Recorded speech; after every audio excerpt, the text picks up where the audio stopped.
Hi, everybody. I posted the study guide for the next quiz over the weekend, so we want to check up on that. Quiz on Thursday is going to be all about stereochemistry, and going to try to finish up the material for the quiz today. So it'll be, finding the symmetry elements of a molecule, determining the absolute configuration R and S. And then we also have some additional issues that we're going to get into right now.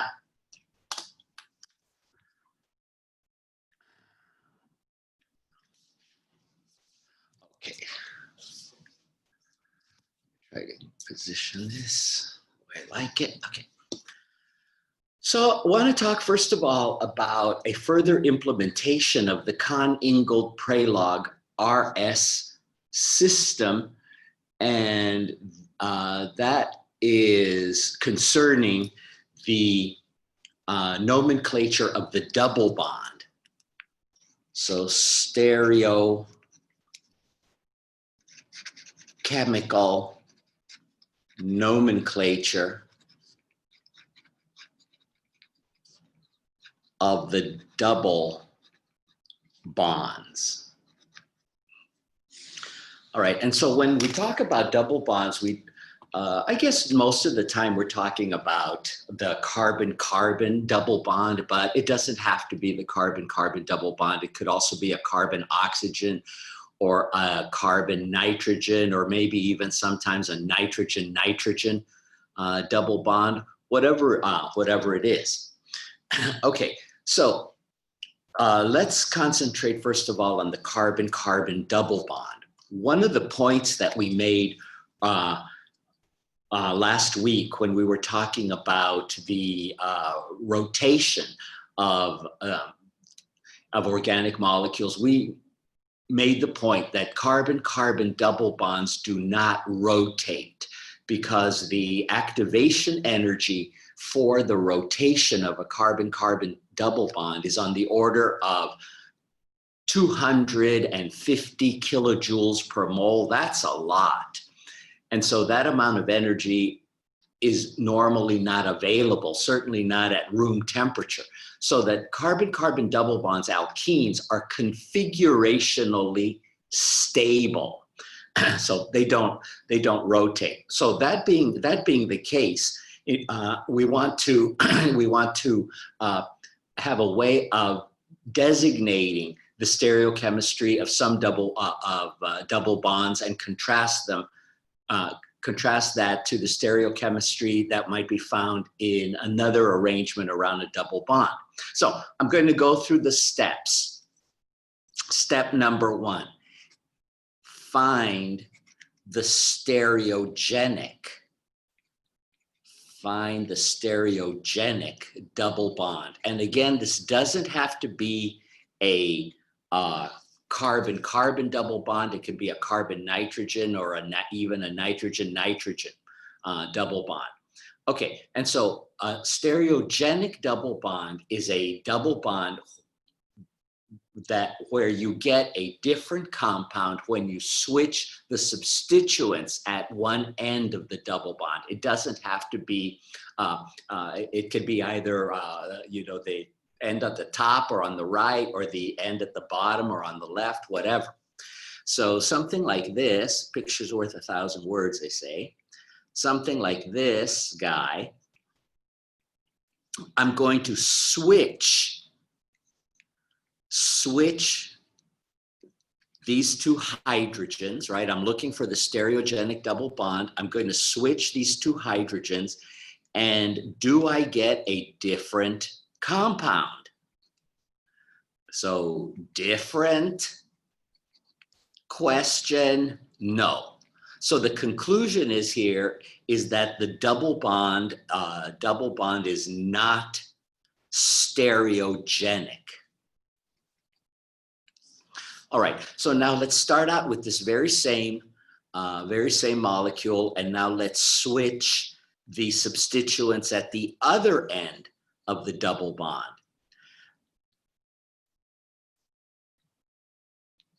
So do we get a new compound? Well, this guy, this drawing doesn't look exactly like this drawing, but if we were to take this, this drawing and pancake flip it, just flip it, you know, flip it like a pancake, we'd see that, oh, it's the original structure. It's just been redrawn in a different way. So the conclusion, once again, is that this double bond is not stereogenic. When I switch the substituents at either end, it doesn't matter which one. And when I switch the substituents at either end, I don't come up with a new compound. And remember, these double bonds are configurationally stable. Okay, so that's not a stereogenic double bond. Still talking about step one. Okay, so now let's look at something that is stereogenic. So, for example, something like this guy. I want to make this CH3 up here. Okay, now something like that. If I were to switch the substituents at either end, if I were to switch the substituents up here at the top, what I would get is a different compound. Yeah, this one is different. Remember, these double bonds are configurationally stable. They do not rotate. I've put this methyl group on the left, and there is no rotation that is ever going to take this this methyl group on the left here and make it and put it back here on the right. So these two compounds are different. That's a stereogenic double bond. So that this double bond, so the conclusion is here is that the carbon-carbon double bond is stereogenic. Okay, so this is comparable in the RS system of finding the chirality center. You can't specify the stereochemistry of a carbon atom, let's say, that is not that is not a chirality center. So just like here, we're looking for the stereogenic double bond. Okay, so let's see, someone is asking me something.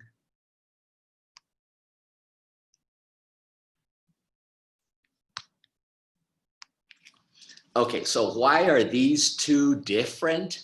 Because this guy has the methyl groups on the same side of this double bond, whereas this guy has the methyl groups on opposite sides of the double bond. And I'm making the point that the double bond does not rotate. So if this guy is on the right, it stays on the right.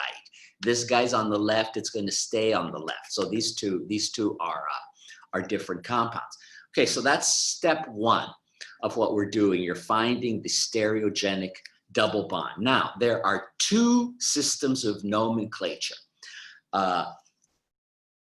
The next step in one of the systems, this is called for the EZ system. Right? Remember, we have the RS system for the double bond. We have the EZ system. We also have a second system, which I'll talk about later. So for the EZ system, what we do next is you draw an imaginary line perpendicular to the bond axis. Draw a line perpendicular, right? That's a little symbol, it means perpendicular to the bond axis. So if we have this compound here, for example, is this guy stereogenic? Oh my heavens, yes, because if we switch the two substituents at either end of the double bond, we're going to come up with a new compound. So what we do next is we draw an imaginary double line perpendicular to the bond axis. Okay, so that's step two. Okay, step three is now we rank using the Kahn-Ingold-Prelog rules. Rank using the rank the atoms or groups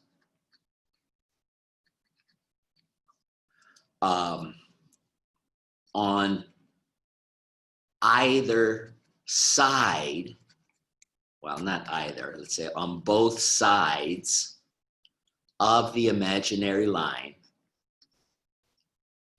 against each other. Okay, and so what I mean by that is, so here's the compound that we're looking for, looking to determine its stereochemistry. We've already decided it's stereogenic.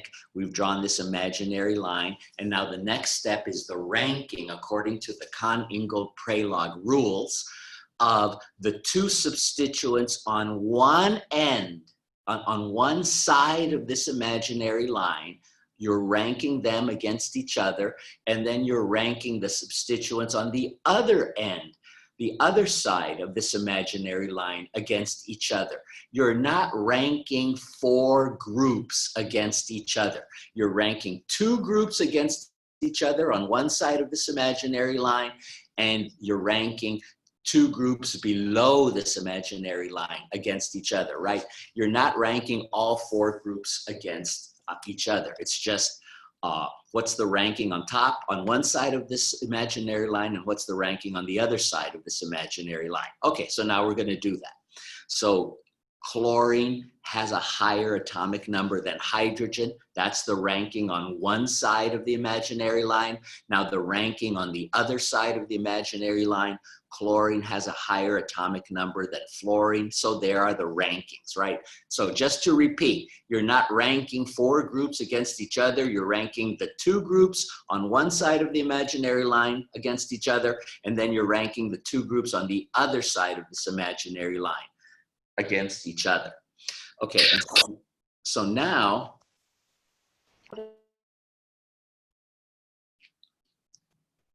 next step,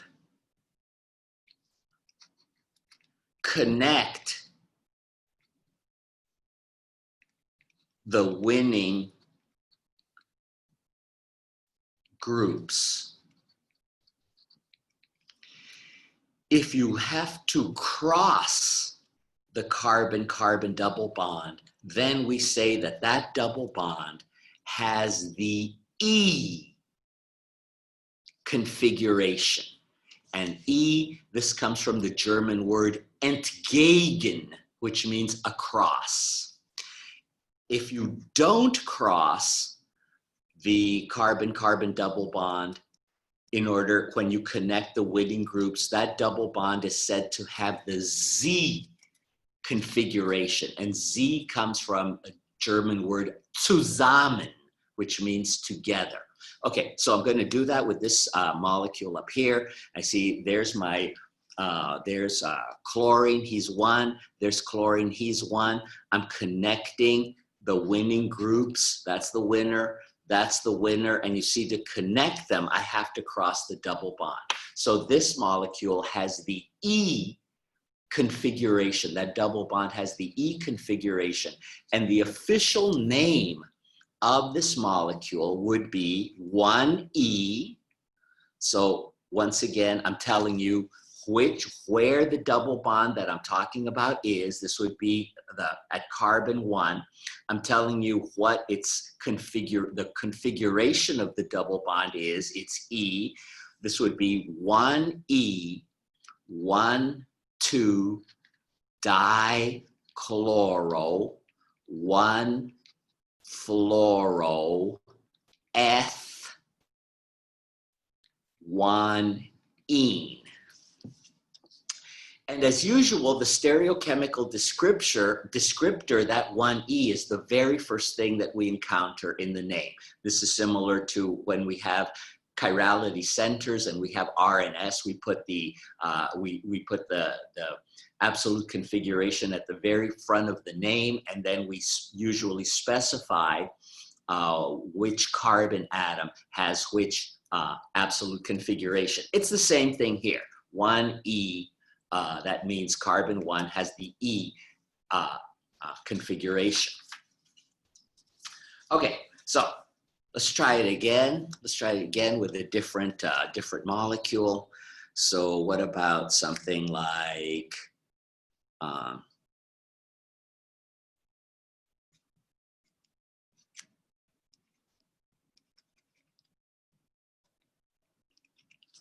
right, so what about this guy? Is that, tell me about that double bond. Is it the E or is it the Z configuration? Tell me here in the chat.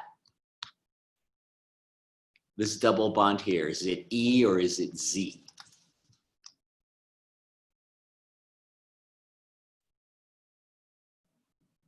All right, that's going to be the Z configuration. All right, so let's go through the steps. Is this double bond stereogenic? It is. If we switch the chlorine and the methoxy group, we get a different compound. We get a compound that's different from this one.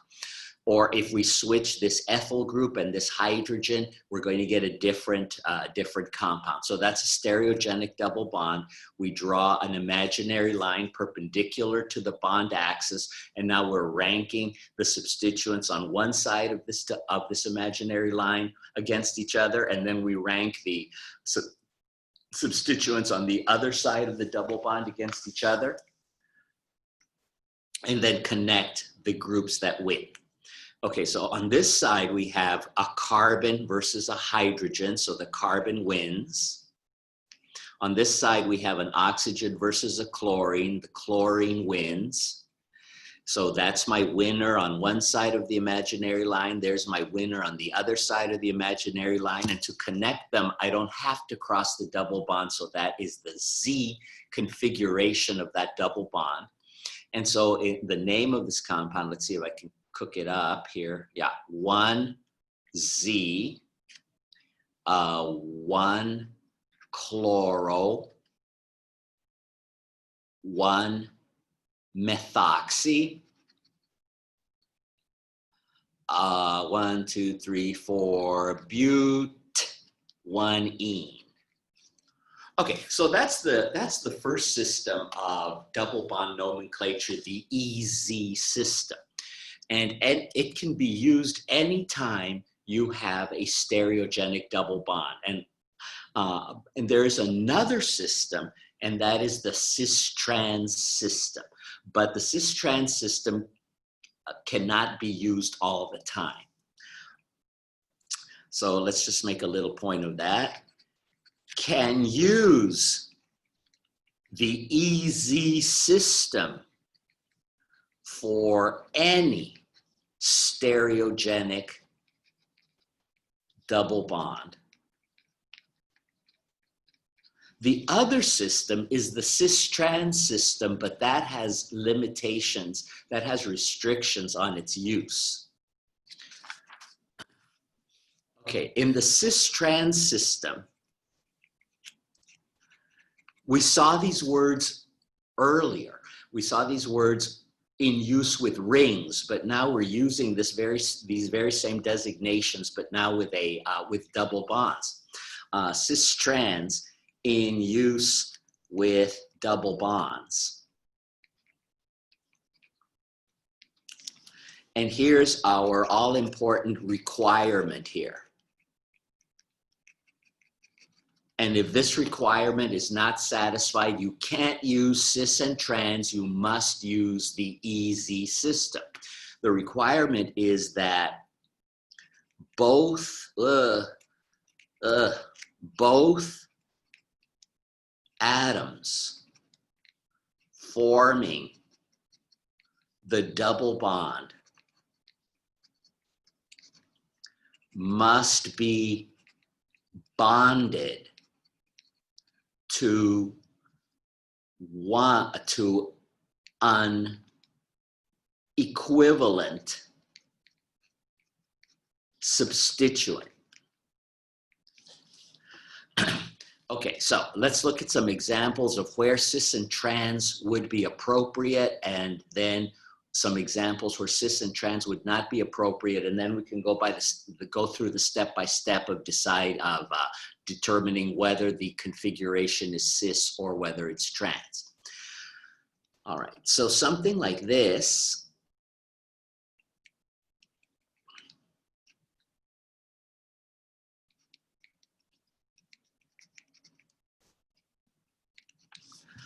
All right, so something like that, cis and trans would not be appropriate.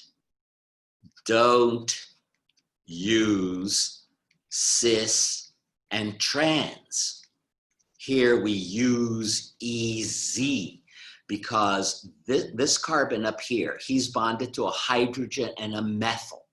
The other carbon involved in the double bond, is he bonded to a hydrogen? No. Is he bonded to a methyl group? No. So that this requirement that both atoms be bonded to one to a hydrogen, the other to a hydrogen, one to a methyl, the other to the methyl, one to a phenyl, the other to the methyl, that is not satisfied here. So this is not an appropriate molecule to use the cis-trans system. We have to use the EZ system. All right, now something like this. Something like this. Okay, so is that a stereogenic double bond? It is. We could use EZ, but in this case, we could also use the cis-trans nomenclature because this carbon up here up top, he's bonded to a chlorine. The carbon on the bottom, he's also bonded to a chlorine. So these carbons are bonded to one equivalent substituent. So in this case, cis and trans is okay. Or we could always use EZ, but we also have this other system of nomenclature that, that we use very frequently. Okay, so,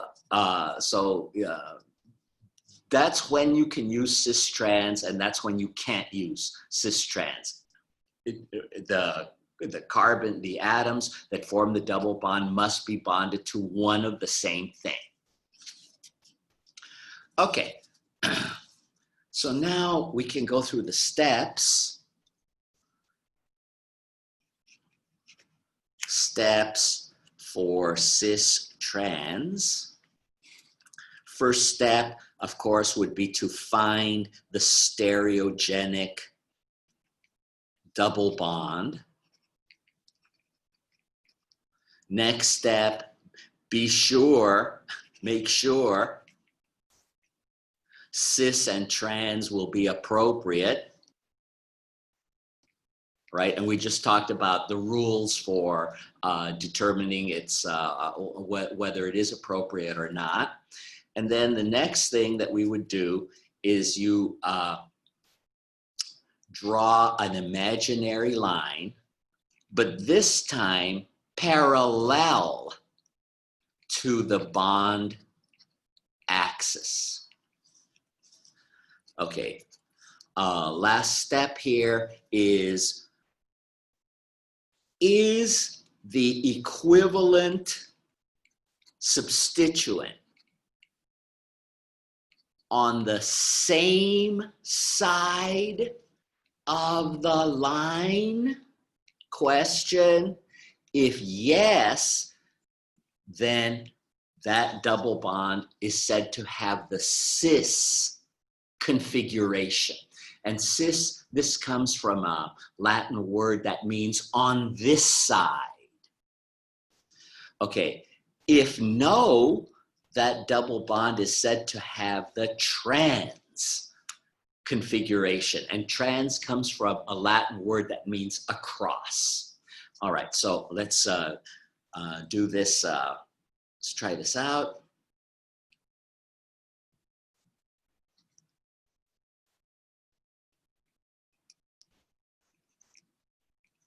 So something like that. Is it stereogenic? It is.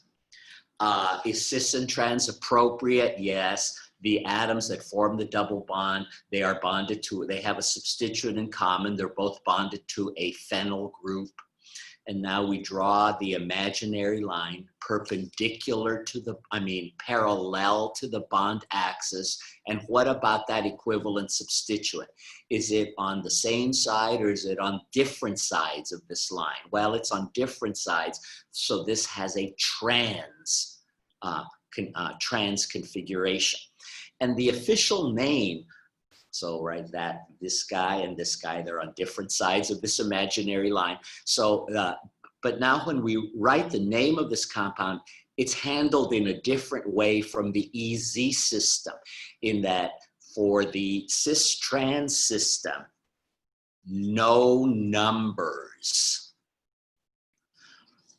We don't say no numbers in the stereochemical descriptor. When we use E and Z, we normally say, 1E, 3Z, so on and so forth, but not when we use cis and trans. We don't say 1 cis or 3 trans or anything like that. We just say cis or trans, and then it is left to the reader to figure out where that double bond is. So, this is a little bit trickier than using the EZ system. Okay, so this guy would be called, let's see, official name, let's call him 1-chloro, 2-fluoro, 1,2-diphenyl, eth-1-ene, right? So that would be his name. And I haven't put any stereochemical information yet. And I see that this is a trans double bond. So at the beginning of the name here, I would have trans, right? But it's not one trans, right? It's left to you to figure out where the double bond is. It's going to be at carbon 1. That's what this is telling you. And it's left to you to figure out its configuration. Okay, so this is a little bit trickier than the E and the Z system. So let's maybe do a couple of problems here. All right, so let's see, just bear with me a second here.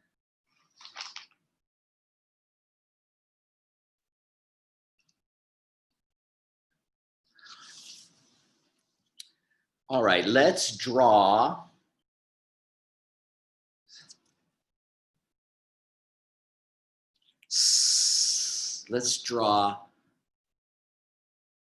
cis 6-methyl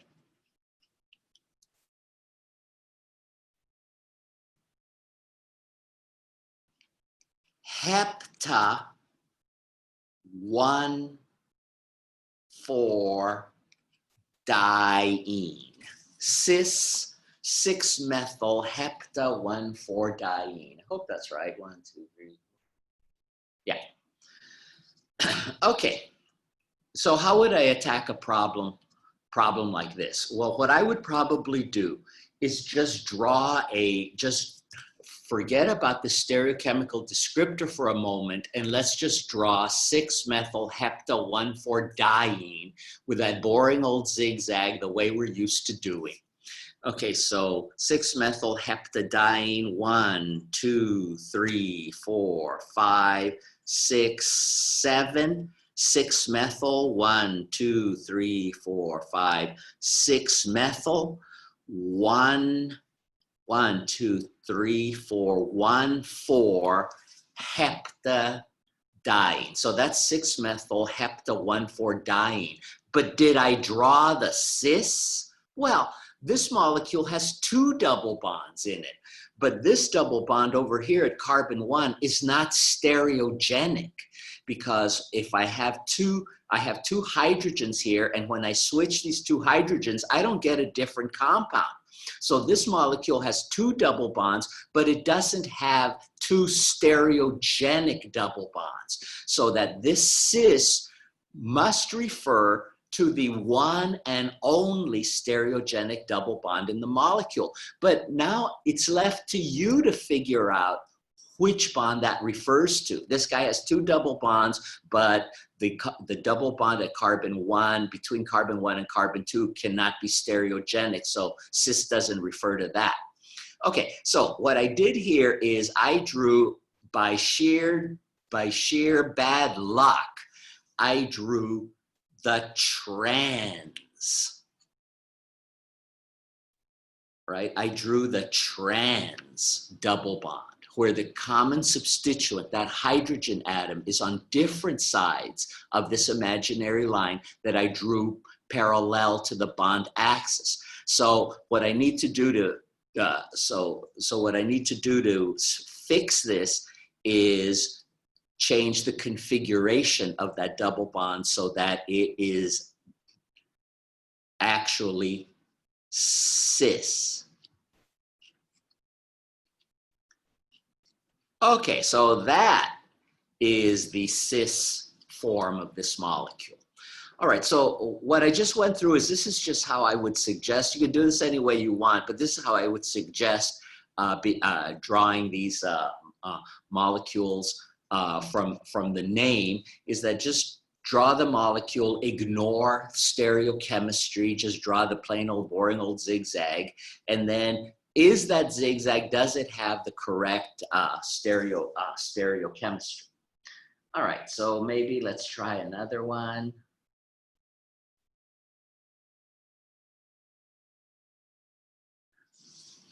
Okay, so maybe hepta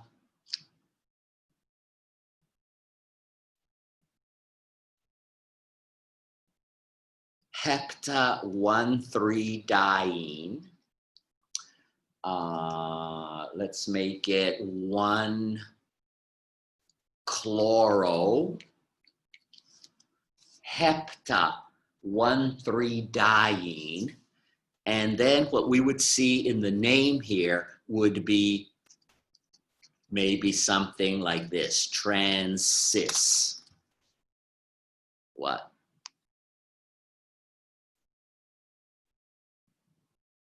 Yeah, if you want to know if you want to have to do this for the test, you can read the study guide. Okay, so let's draw trans cis 1-chlorohepta 1,3-diene. Okay, so what I would do again is just ignore the stereochemical descriptors and just draw the zigzag. Heptadiene, chloro, 1, 2, 3, 4, 5, 6, 7, 1, 3. So that's 1-chlorohepta 1,3-diene. But now I have to make it trans cis. Notice when we use the cis-trans system, we don't give numbers. You have to figure out which bond is trans and which bond is cis, and the order in which the cis-trans descriptors are given correspond to the numerical order. So trans, so in this name, maybe put it here in a little box here. Trans, this refers to the lowest number stereogenic bond. And then cis to the next higher number, and so on. So the cis and trans descriptors are given in numerical order. So this guy has 2 stereogenic double bonds. Trans refers to 1, and cis refers to the 3. Okay, so did I draw by sheer dumb luck? Did I draw the trans double bond at 1? I did. By sheer dumb luck, did I draw the cis double bond at 3? I didn't. I drew the trans. So this is wrong, right? This would be called trans-trans. So now to fix it, I'm going to leave that trans double bond alone, but now I have to diddle with this the cis double bond over here at carbon 3. So now that is trans cis, right? And sometimes we might have, you know, 3 double bonds, but they won't all be stereogenic. The cis and trans designations, they are given in numerical order. All right. All right, so those are the cis and trans designations for the carbon-carbon double bond. You can always use E and Z, but you can also use cis and trans if the molecule fits those requirements. All right. So now I want to continue and hopefully conclude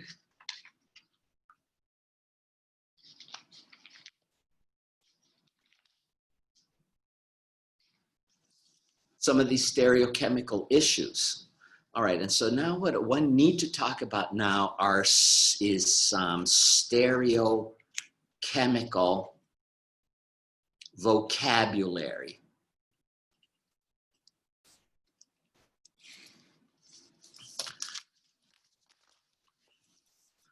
Okay, first up, stereoisomers. Two compounds are stereoisomers if they have the same formula. They are constitutionally identical. So same formula, that's easy, right? The same number of carbons, hydrogens, nitrogens, oxygens, whatever. They are also constitutionally identical. That means that they are linked atom for atom by the same numbers and kinds of bonds. But the atoms or groups differ in their relative arrangement in space. So they have the same formula, they're constitutionally identical, but they differ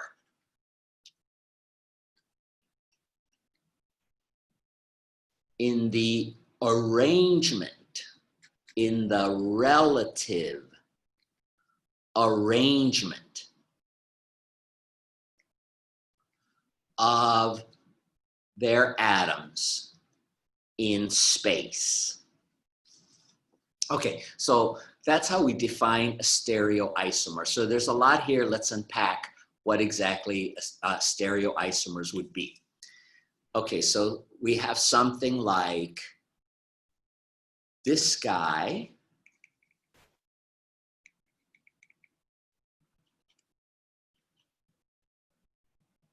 and this one. Okay, so do they have the same formula? They do. They're both C3H4Cl2. They have the same formula. Are they constitutionally identical? Meaning, atom for atom, are they linked together by the same number and kinds of bonds? They are. See, if you were to remove the pattern of dashing and wedging, obviously these two molecules are different in some way, right? We have two wedges here, we have a dash and a wedge here. If we want to get into the chemistry of these compounds, we would see that this guy, this would be called the cis. He has more steric strain than this one. So these molecules are different. They have different energies. One has more strain energy than the other because these chlorines are closer together here than they are here. So they're different.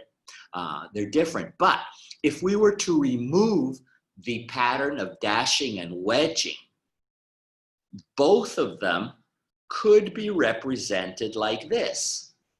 Oh, they're constitutionally identical. They are both 1,2-dichlorocyclopropane. The only reason they look different here is because these representations have dashing and wedging, whereas when I remove the dashing and wedging, I see both of those compounds are constitutionally identical. Same number and kinds of bonds, atom for atom. But they differ in that in one molecule, the CLs are closer together. They're both cis. I mean, they're cis. And in the other one, they're trans. So these guys, these are stereoisomers.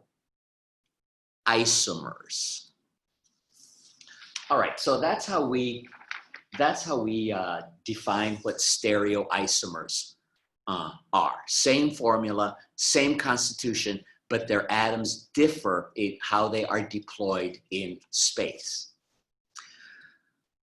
Okay, so now more vocabulary.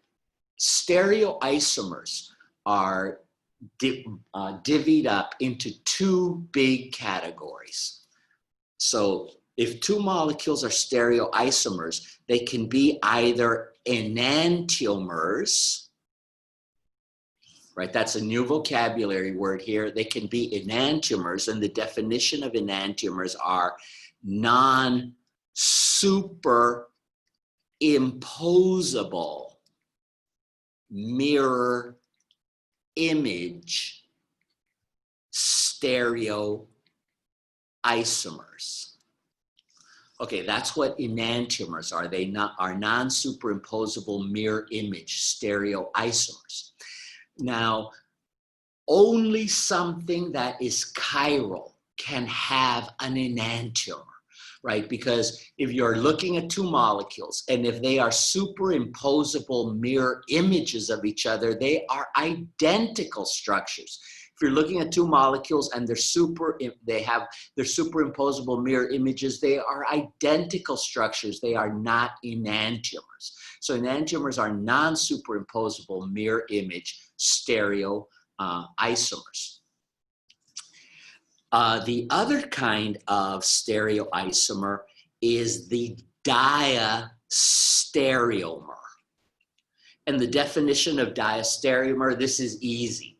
Stereoisomers that are not enantiomers.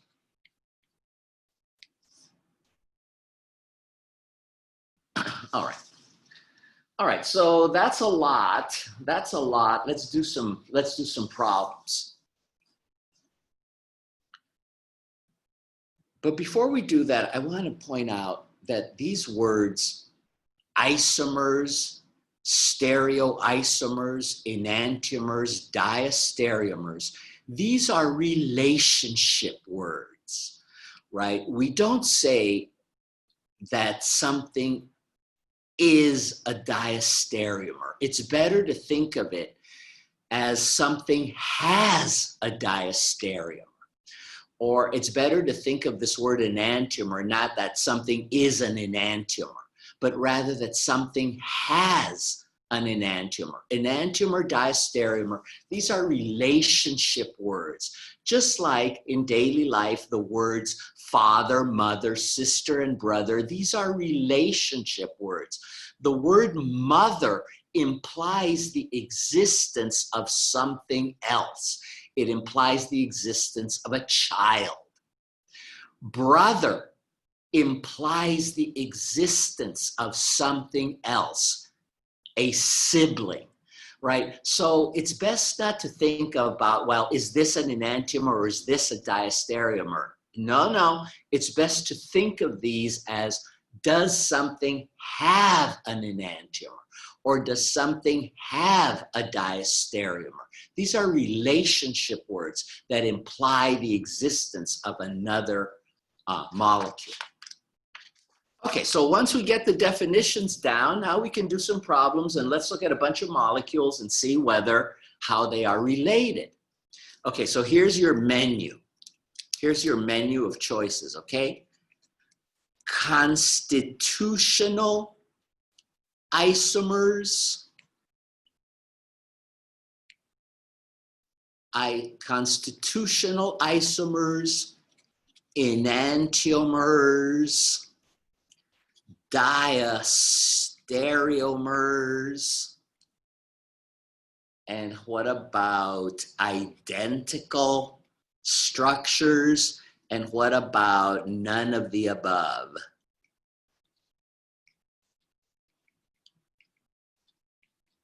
All right, so let's look at a bunch of molecules and classify them according to these various vocabulary words.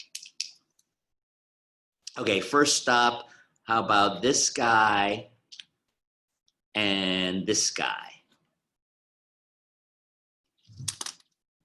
This is supposed to be a double bond over here. Sorry about that. Just try it again.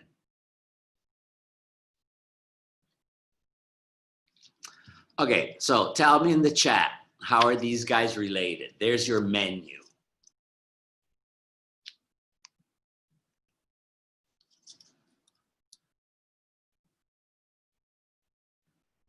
Are they constitutional isomers, enantiomers, diastereomers, identical, or none of the above?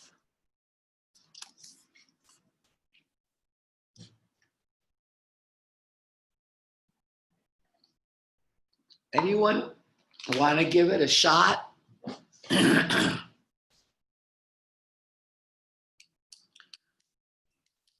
Okay, these are constitutional isomers.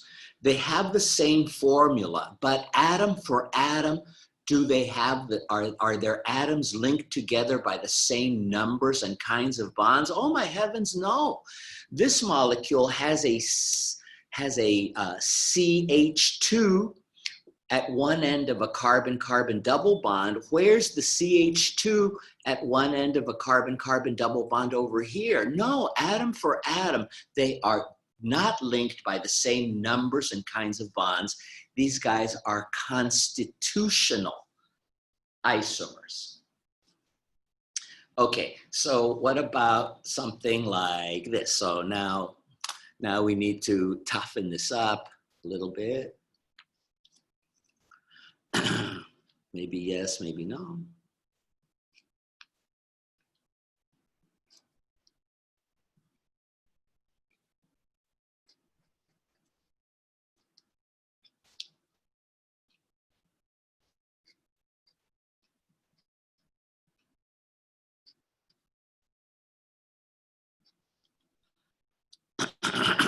Right, so obviously we have to be able to recognize relationships between molecules, stereochemical relationships between molecules, regardless of how they're drawn, right? So sometimes we have dashing and wedging, but sometimes we're going to have a chair, and sometimes we're even going to have a Newman projection.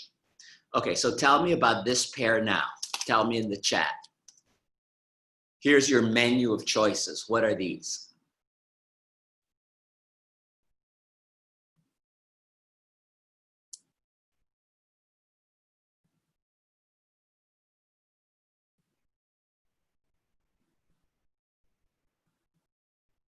Okay, most popular wrong answer, they are enantiomers. Okay, so see, I've drawn them to try to trap you, right? I drew this in such a way that maybe you see a mirror here, right? And you see that these guys are mirror images of each other, but that's not what an enantiomer is. Enantiomers are non-superimposable mirror images. These guys are identical structures because I can take this object and sort of like rotate it around, not flip it like a, well, maybe like flip it like a pancake, and I can get this to superimpose on this one. So these guys are superimposable mirror images. They are identical structures. Okay, so these guys, they're super imposable mirror images. That's what makes them identical structures. And, you know, I said the most popular wrong answer is to say that they're enantiomers because all you're focusing on is that they are mirror images of each other and have disregarded the fact that enantiomers are non-superimposable mirror images. Only something that is chiral can have an enantiomer. Right? Only something that's chiral has an enantiomer, because what's an enantiomer? A non-superimposable mirror image. And we know that something that is chiral, we know that only something that is chiral can have an enantiomer. So are these guys chiral? Is this guy chiral? Oh my heavens, no. He has a center of symmetry. This guy here, he has a center of symmetry.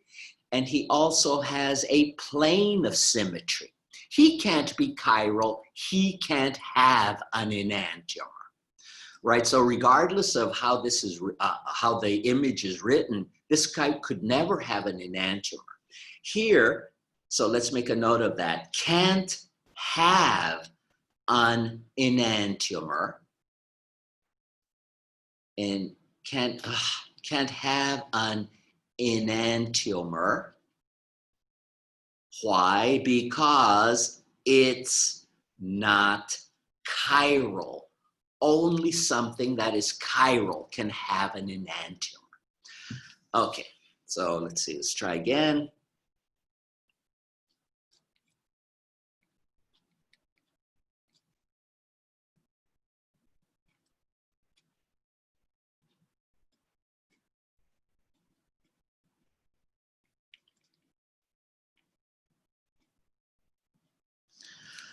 Okay, so what about these two structures? Tell me in the chat.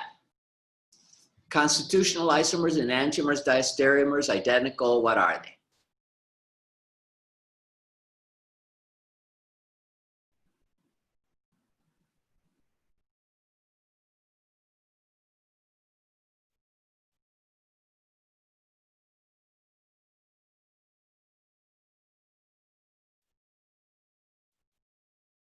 Okay, anybody want to give it a shot?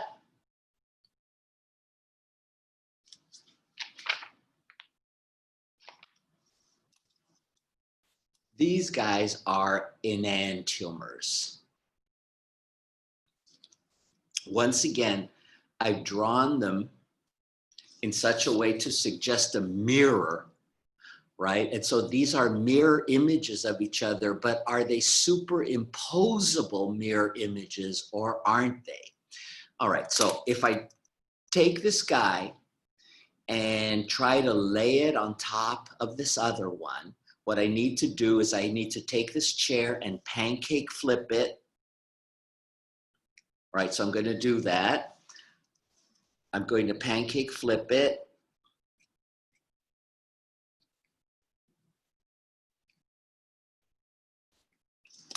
But when I pancake flip this one to get these two chairs to hook up, these methyl groups on the front, when I pancake flipped it, those methyl groups are now in the back.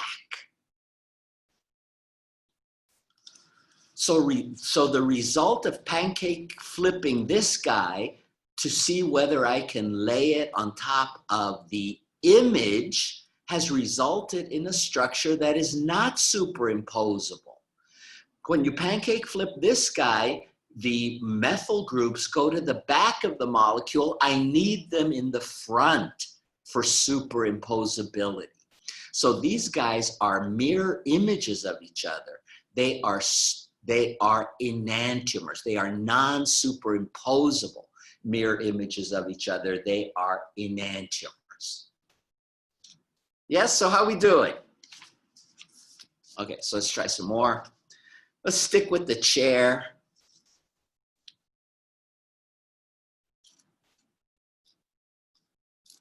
Right, we saw him.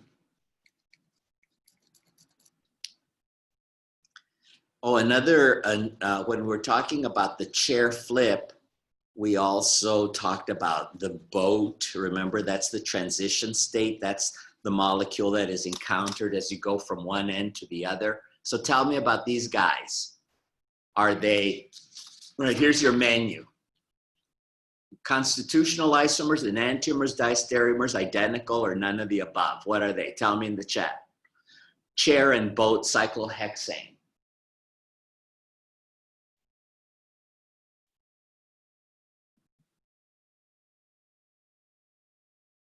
Anybody want to give it a shot?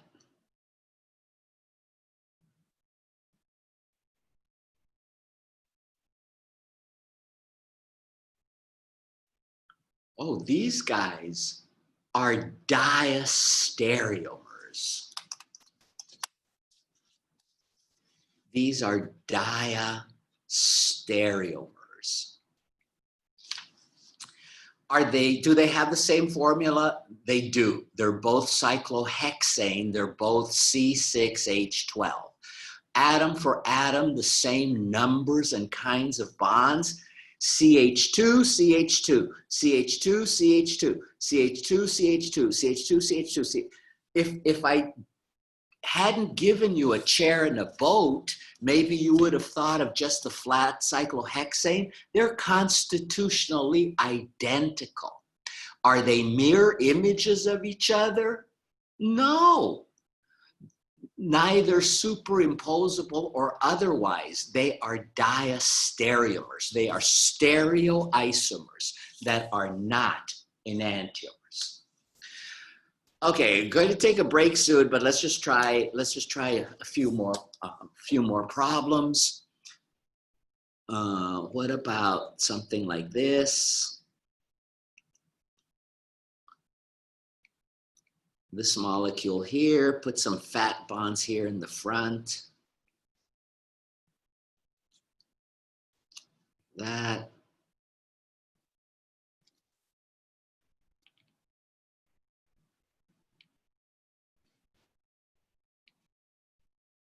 Some fat bonds here in the front.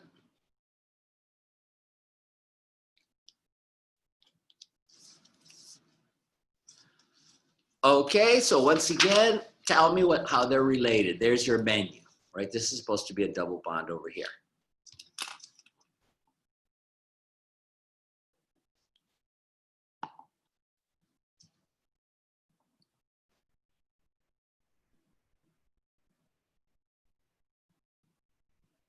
Anybody giving it a shot?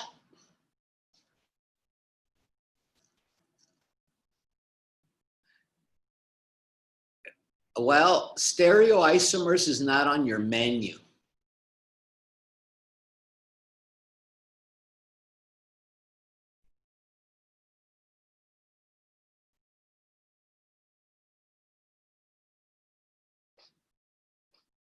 How are these related? They are diastereomers.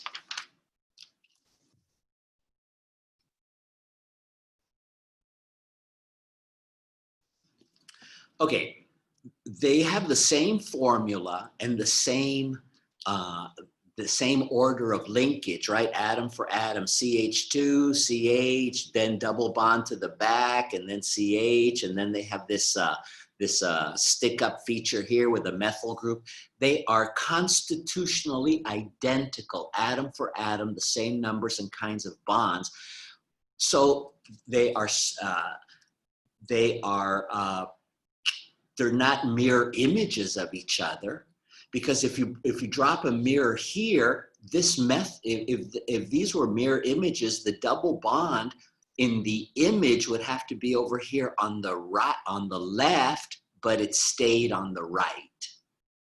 So these are stereoisomers that are not enantiomers. They're obviously not identical structures. If I try to pick up the guy on the right or the guy on the left and lay him on top of the guy on the right, the methyl groups are goofed up. So they're not identical structures. They are stereoisomers that are not enantiomers. They're diastereomers. Okay, so I'm going to take a break now, but let's see. during the break, if I have a good problem here. Yeah, these two guys here. So I'm going to go have some coffee. And while I'm gone, you figure out how these guys are related, right? You have that same menu of molecules. Okay, so I'll be back. Let's see, my computer right now says it's 10:02. I'll be back at 10:10.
Okay, so back.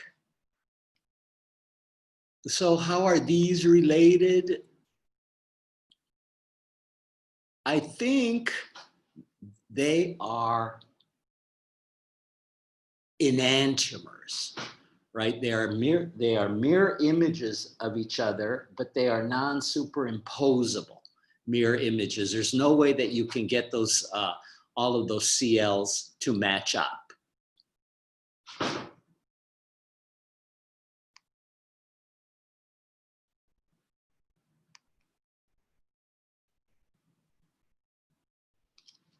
Even if you flip it like a pancake. When you flip it like a pancake, the CLs on the left end up on the right, and that is not superimposability, right? Those two structures don't look the same.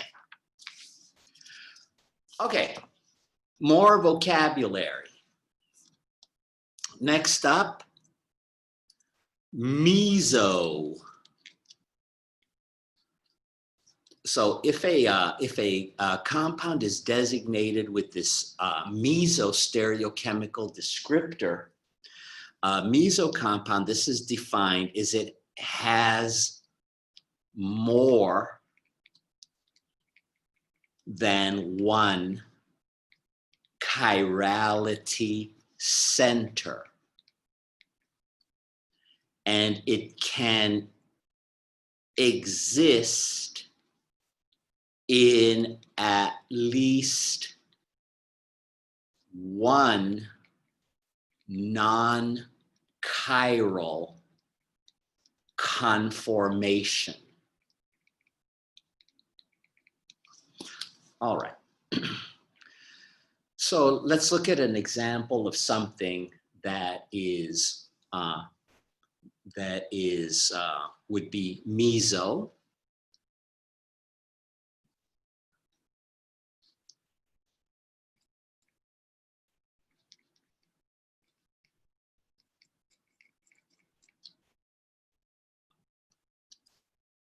Put axial there and equatorial here. Okay, so this compound, we could call this guy a lot of stuff. This thing has a lot of different names, right? We could call it 1,2-dimethyl cyclohexane. We could also call it cis 1,2-dimethyl cyclohexane. But now we could also call this meso 1,2-dimethyl cyclohexane, because does it have more than one chirality center? It does. So here's a chirality center here. I'm going to put a little star there. That's a chirality center, and that's a chirality center. So it has more than one chirality center, but can this molecule exist in at least one non-chiral conformation? It can, because we know that what do chairs do? They chair flip, right? This molecule is not frozen in this conformation. It can undergo rotation of its internal bonds, and it can be converted to the other chair. So I'm going to draw the other chair over here. We know that chair cyclohexane can undergo this, chair flip.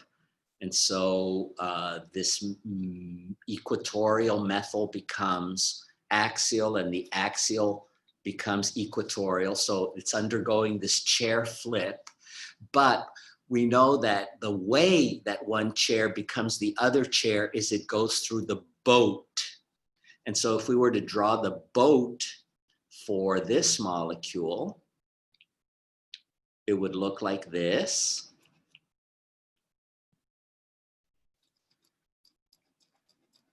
Right, this point here, maybe put a little circle on him. He's this one. And we see that methyl group is now pseudo-equatorial. And this methyl group is over here.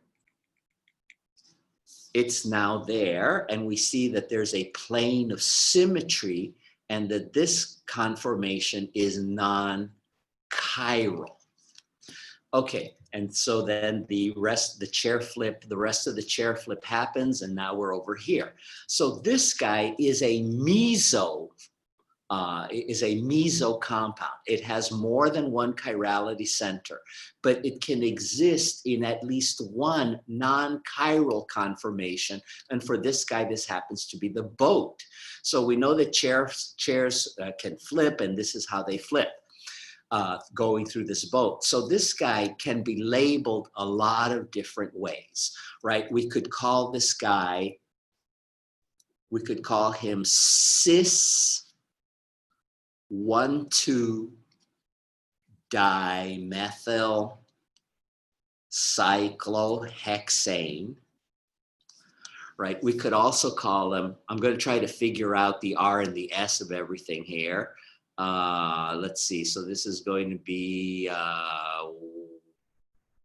1, 2, 3 reverse. This is S.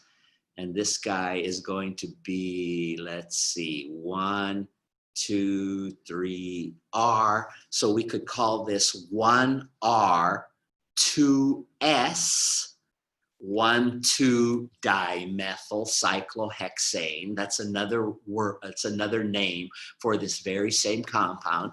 But now we see we could also call him meso 1,2-dimethyl cyclohexane. So this word meso, it's just another stereochemical descriptor that is telling you there's more than one chirality center, but it can exist in at least one non-chiral conformation. And in this case, it's the boat. All right, so let's look at another example. What about the Newman projection?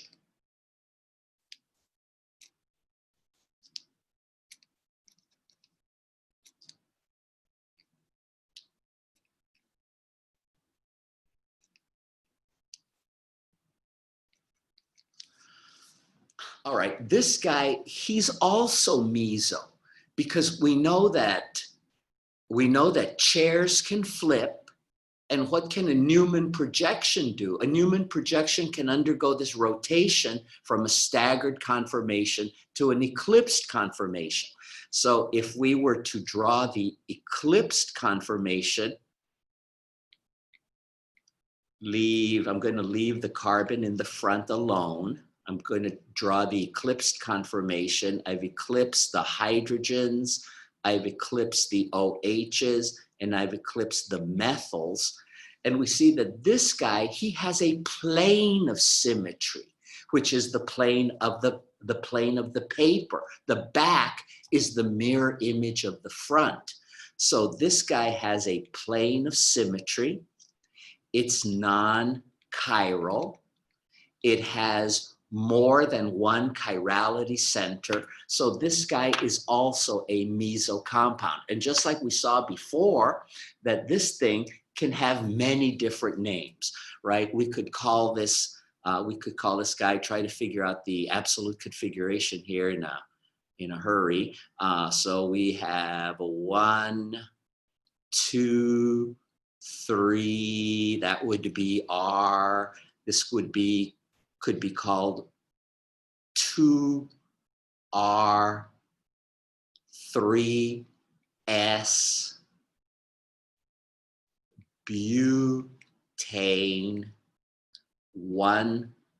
butane 2,3-diol, or it could also be called meso butane 2,3-diol. It has more than one chirality center, but can exist in at least one non-chiral conformation. And that's what makes it a meso compound. Okay, so how about let's do some practice problems where we're identifying meso compounds.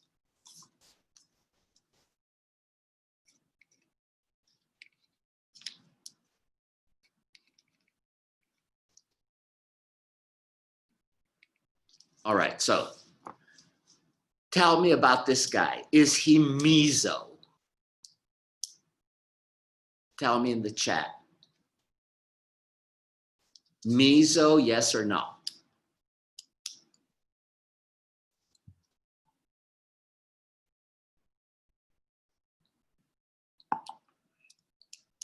Any takers out there?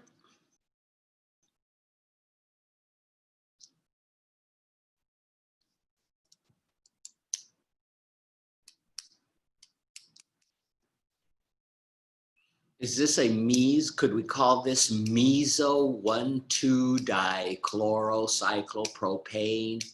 No, this is not meso because it can't exist in any non-chiral conformation.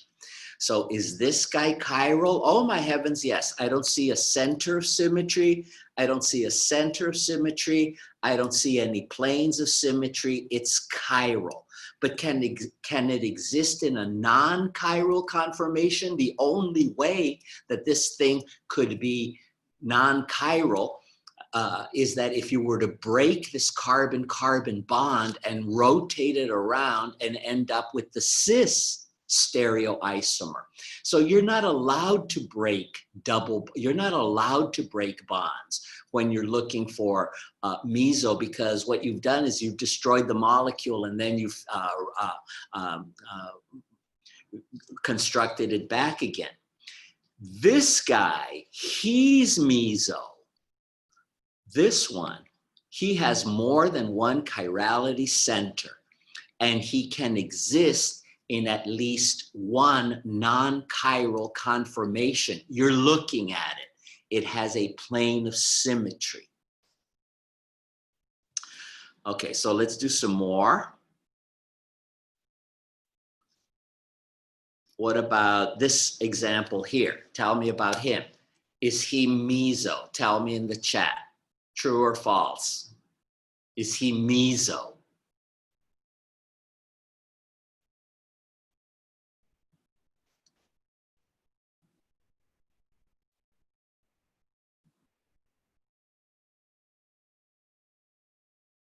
Oh, he's not meso. Why not? Tell me in the chat. Why isn't he meso?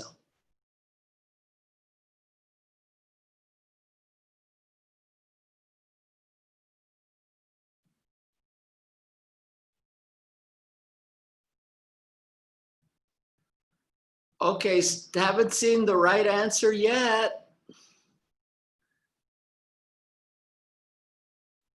He doesn't have more than one chirality center. He has 0 chirality centers. In the definition of meso, the first thing you're looking for is that the molecule has to have more than one chirality center. This guy doesn't have any chirality centers. It can't be meso. Doesn't have more than one chirality center.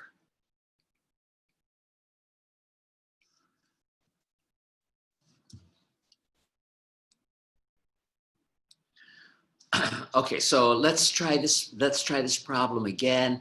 Try problems like this again, but now maybe a different style of problem.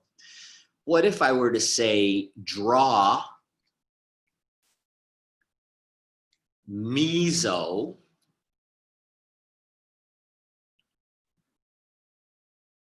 two chloro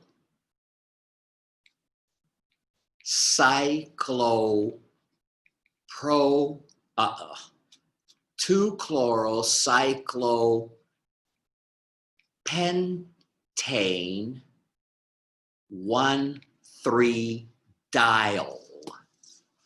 Draw meso 2-chlorocyclopentane 1,3-diol.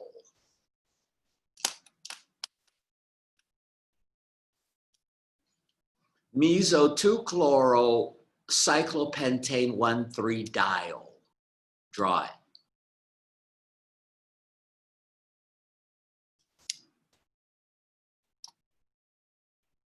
So are you busily drawing meso 2-chlorocyclopentane 1,3-diol? All right, so without any stereochemical information, 2-chloro 2-chlorocyclopentane 1,3-diol would look like that. But now I'm looking for the meso stereoisomer. And so that means that it has to have at least one non-chiral conformation.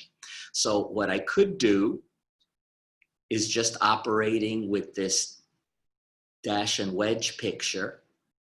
What I could do is maybe something like this.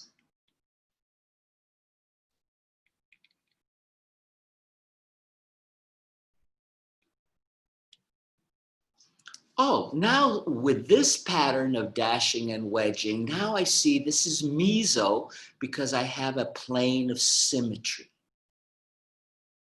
Right? Is that the only possible pattern of dashing and wedging to arrive at meso? Oh, not at all. So I could do something like this, right? This has more than one chirality center, and it has a plane of symmetry. I could also maybe put this OH on a wedge, this OH on a wedge, and this CL dash down like that. And once again, I see a plane of symmetry that this form would be non-chiral. And this again is another meso. And these two guys, how are they stereochemically related to each other? They're diastereomers. They are stereoisomers that are not enantiomers. They're stereoisomers that aren't non-superimposable mirror images. So these are two mesodiastereomers of 2-chlorocyclopentane 1,3-diol. All right, maybe one more problem dealing with meso. What about something like this?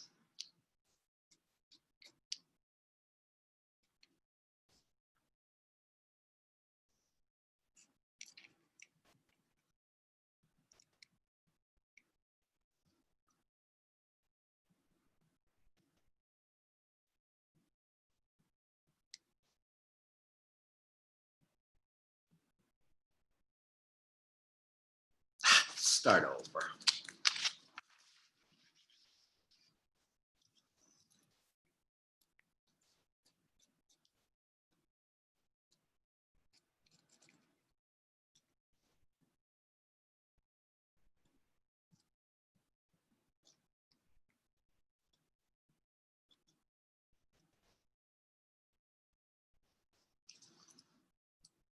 Okay, so how about that? Is he meso?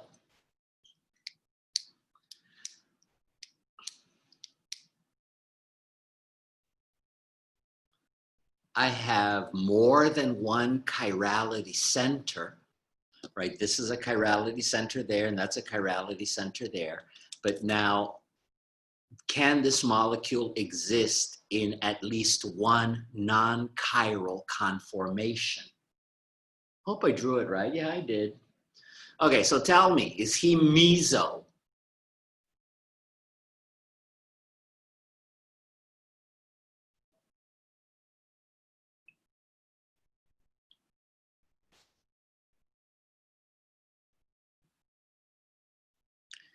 Is he meso? Yes, because I know that single bonds can rotate. And so when I rotate around this bond, what I get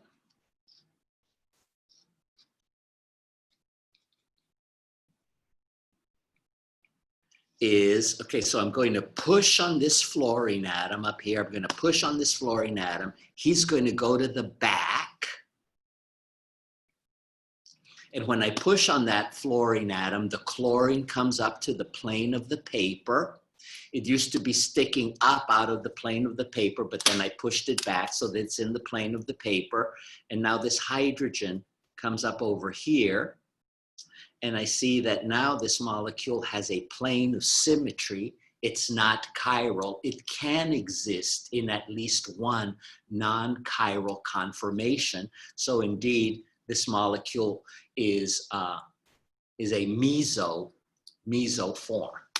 All right, so this is something, if you look at my lecture notes online, I think I have lots of problems there where I'm asking you to figure out whether something is meso or not. Okay, so now I want to talk about the importance of these vocabulary words that we have just talked about.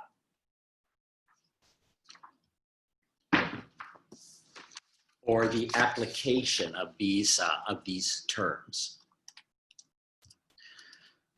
Okay, so if we look at enantiomers, and remember that enantiomers are non-superimposable mirror image stereoisomers. Only something that is chiral can have an enantiomer. Enantiomers have, one of their properties is that they have opposite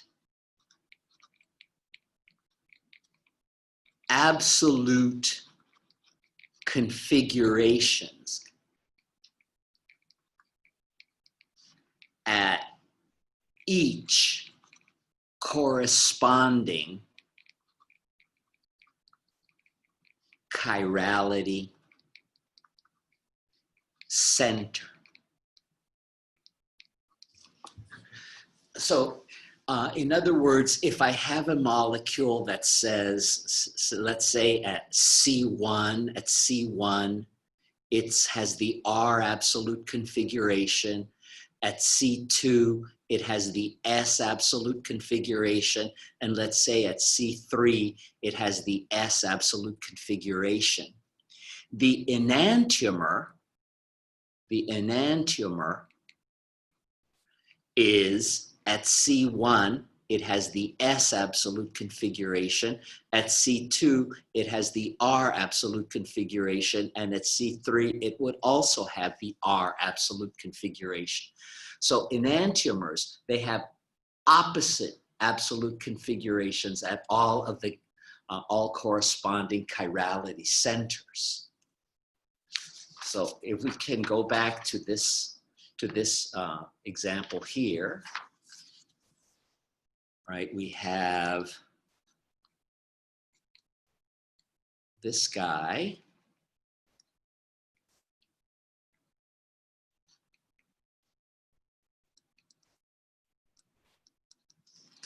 Okay, so what's the absolute configuration at this carbon here on this chirality center here on the left?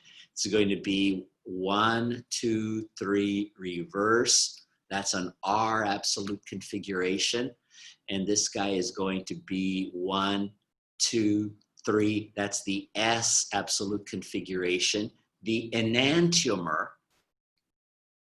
right? And let's see, we would call this, we would call this, let's say 1R, 3S.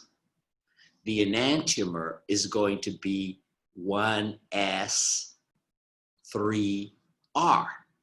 Right, where we're just changing the pattern of dashing and wedging to come up with the opposite absolute configuration at each corresponding chirality center. Right, so enantiomers, the enantiomers switch up the absolute configuration at each corresponding chirality center. One is in one enantiomer, it's C1 is R, and the other enantiomer, in the enantiomer, is going to be C1 is S, and so on and so forth. So that's one of the properties of enantiomers. But probably the most important property of enantiomers is that enantiomers have identical properties. They have the same melting points, the same boiling points. They have identical properties unless they interact with other chiral substances. Diastereomers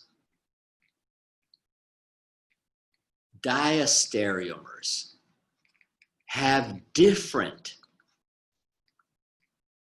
properties under all conditions. And these two little statements, this is earth-shaking.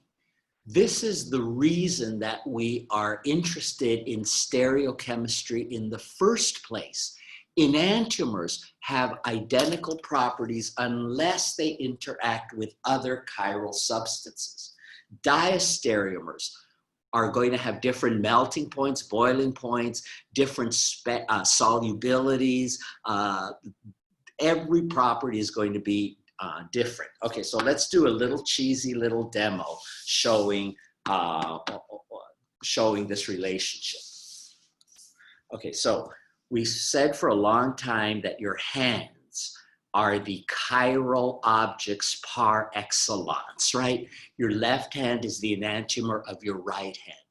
These two have these two would have the same properties unless they interact with other chiral substances.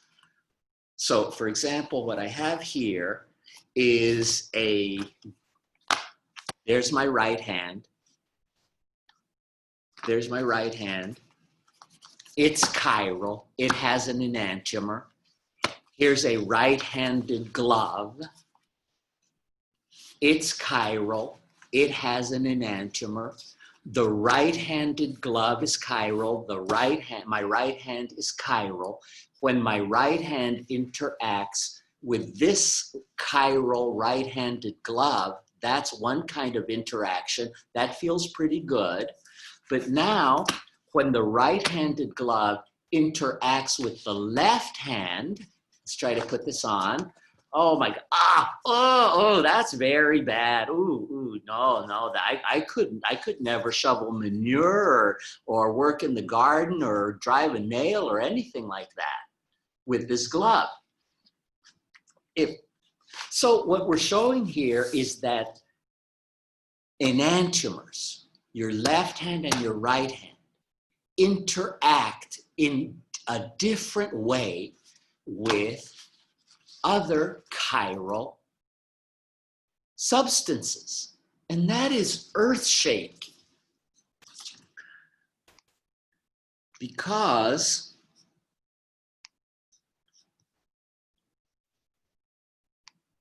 it turns out that your body, a physiological system, is the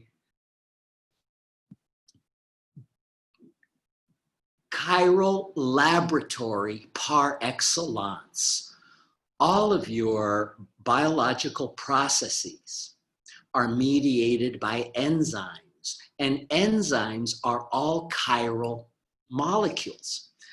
They're all chiral substances. So what I have here on my screen share is this is a so-called ribbon model of an enzyme.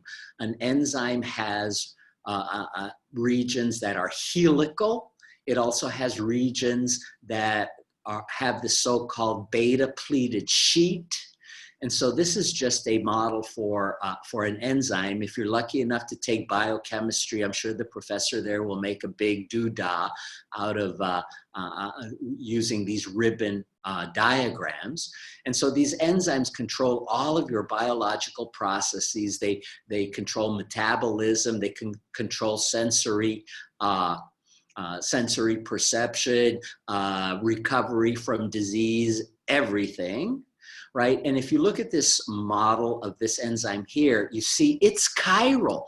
Does this object have a center of symmetry? No. Does it have a plane of symmetry? Is the left the mirror image of the right, or the right the mirror image of the left, or the top the mirror image of the bottom, or the back? No, none of that. Proteins, enzymes are chiral.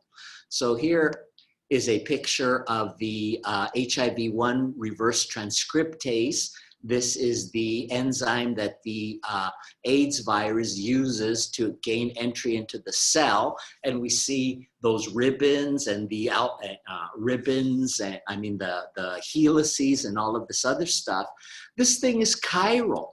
And it turns out that it will interact in a different way with other chiral substances. So a lot of you have pre-medical aspirations, let's say. So let's look at an example of a prescription drug which comes in two enantiomeric forms. Prozac, for example. Now, don't tell me in the chat if anyone is on Prozac, but Prozac has a chirality center, right? This is used for depression, obsessive compulsive personality disorder, and for bulimia.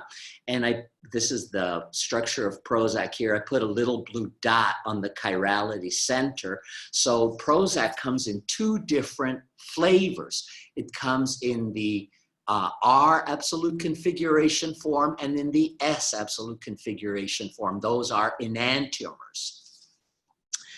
And the enzymes that control all of your biological processes, they're all chiral, and enantiomers have different properties and interact in different ways with other chiral substances.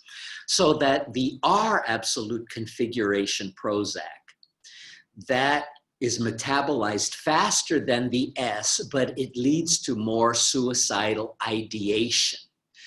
The R and the S Prozac, when they get inside your body and when they are working with the enzymes, they have different properties and different reactivities. The S absolute configuration Prozac, that requires a higher dose and it leads to more liver damage. One of my favorite examples of this is Advil, right? Maybe you take this for a headache or for muscle soreness or something like that. Advil comes in has one and only one chirality center. It is guaranteed to be chiral. There are two different forms of Advil. There's the R absolute configuration and the S absolute configuration. The R absolute configuration ibuprofen is a teratogen. So what does this mean? That means it causes birth defects. The S absolute configuration, that's the analgesic. That's what you're taking Advil for, to get rid of that headache or to get rid of the muscle soreness or whatever. But when the Advil molecule, when the ibuprofen gets inside your body, it has to interact with enzymes. Enzymes are all chiral. The R and the S absolute configuration ibuprofen have totally different properties when they interact with other chiral substances. The R absolute configuration is a teratogen. It causes birth defects. Did you know that you can be pregnant and not even know it? So that, you know, let's say you're pregnant, you have a headache, you go to CVS, you buy a bottle of Advil. What you are buying is a 50-50 mixture of R and S ibuprofen. The R absolute configuration, that is just in there causing birth defects. It's the S that you're taking to relieve pain and to reduce fever. And so you could be pregnant, not even know it. You take Advil, and so what may happen, God forbid, is that you give birth to a baby that has birth defects, right? This is another molecule that is famous for causing birth defects. It's thalidomide. So thalidomide comes in two forms, the R absolute configuration and the S absolute configuration thalidomide. And you're pregnant and you take this medication. It was originally marketed as an anti-nausea drug. And it turns out that the R absolute configuration thalidomide causes birth defects, whereas the S, that's the morning sickness drug. But you go to the store, or you get a prescription, and what the drug company has in there is a 50-50 mixture of R and S, and a warning label saying, do not take it if you're, do not take this drug if you're pregnant. You have the very same warning on an ibuprofen bottle. So this is, I guess, why we care about stereochemistry as much as we do, because once these organic molecules are ingested, they have to work with enzymes. The enzymes are all chiral. If you've taken two enantiomers, one of them is going to, the two enantiomers are going to provoke different responses. Okay, diastereomers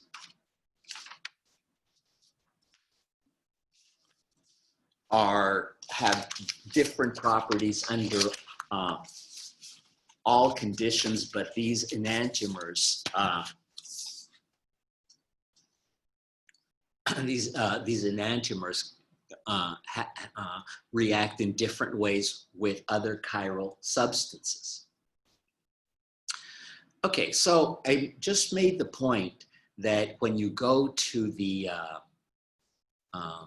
CVS and buy a bottle of ibuprofen, you're going to get a 50-50 mixture of both the R and the S ibuprofen.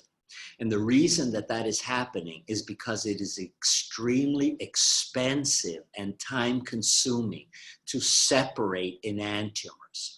So you run a reaction in the laboratory, you have these two enantiomers, you want to separate them because maybe one causes birth defects and the other one doesn't. You want to separate them, but that is very time-consuming and very expensive. Let's talk about how enantiomers are separated.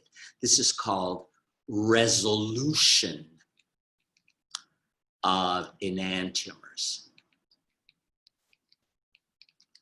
Right, and there are many ways of doing this, so I'm just going to talk about the classical method of resolution.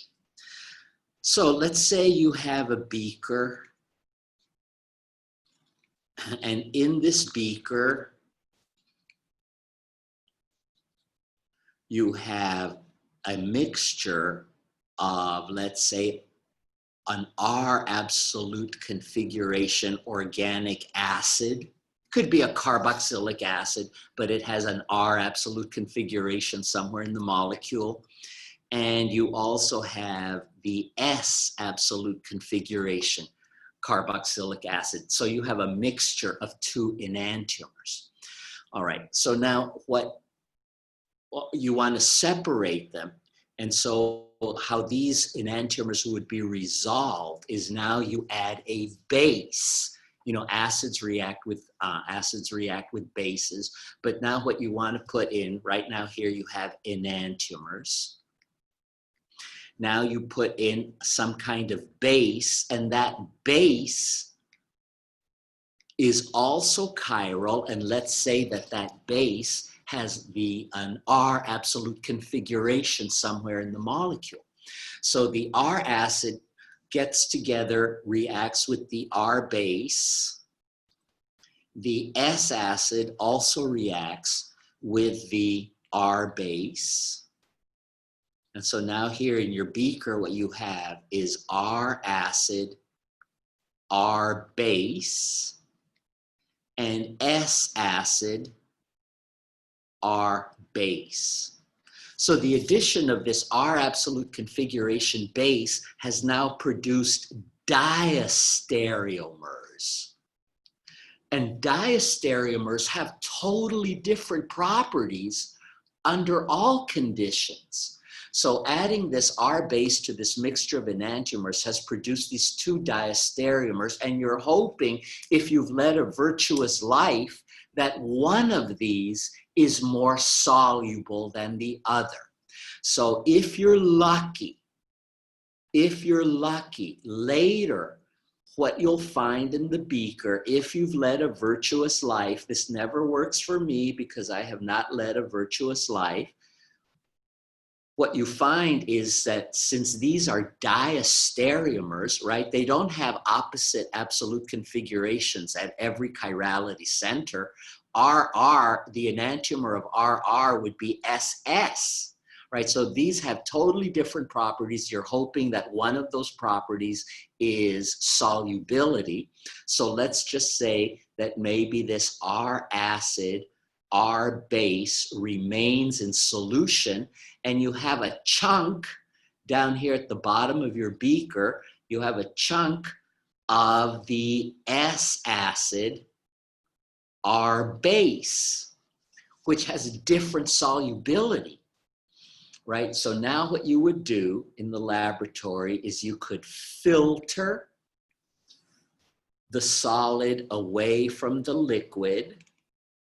And so in your beaker now, all you have is the R acid, R base, and somewhere else in the laboratory, you have a chunk of the S acid and the R base. So you've affected the separation. You've separated the R acid from its enantiomer.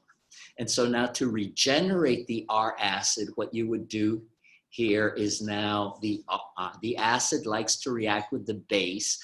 And so now maybe you feed the base of pretty strong acids such as HCl.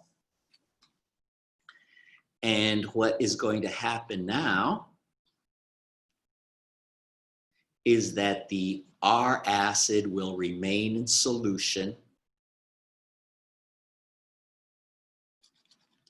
Sorry, the R acid will crash out of the solution, R acid, and inside in the solution, you have the R base, which has reacted with the HCl. So, you know, the details of this resolution, the important point here is that you started out with a mixture of enantiomers. You added a chiral base. That chiral base, you have enantiomers reacting with another chiral compound. They react in different ways. They produce diastereomers, which have different properties, and one of them is the you're hoping to be solubility. But this is all very time consuming, and this is all pretty expensive because when you create a molecule in a laboratory, it doesn't come with a set of instructions. It doesn't have an instruction manual. So what you have to do is you have to look around for and test what is the appropriate base to use here to produce these diastereomers, which will have different solubilities. That's all very time consuming and all very expensive. All right, so now let's look at some pretty pictures about resolution.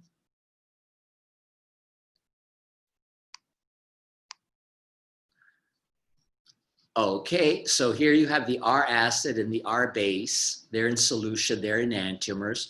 And so now here you're going to add let's say, an R base resolving agent.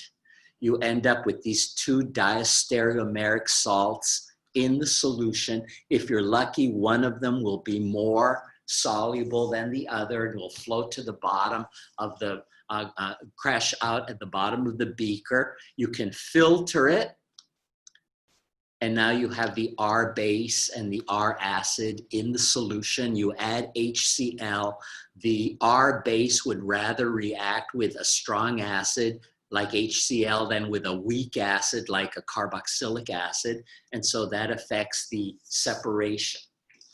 Filter this again, and you've isolated the R acid. Okay, so this is the process of resolution of enantiomers. And so let me just talk a little bit about the laboratory materials that could be used here. So this is an amine. An amine is a base. It has a chirality center. So this guy comes in two flavors, one phenyl, one ethanamine. is both, it has both R and S varieties. And look at the prices here, $123 per mole. You know, I don't know how much cocaine costs. It's not a part of my world, but I seriously doubt that it is more than $123 per mole. This is very expensive. So this technique of resolution is not only time consuming, you're also dealing with some pretty expensive stuff. Oh, and by the way, this thing is called speed out on the street. Okay, so in that previous, in the previous scheme here, we added an R base resolving agent. Well, if we're trying to separate enantiomeric bases, we could also add R acids. And so we could also add an acid resolving agent. So this is an example, malic acid. It has one and only one chirality center. It comes in two flavors, R and S. But we see that the R malic acid is much more expensive than the S malic acid, because S malic acid, that is found in apples. It's a naturally occurring molecule that's found in apples. And so it's relatively inexpensive because it's a byproduct of the food industry. R malic acid, that is a lab creation. That's why that's so much more expensive.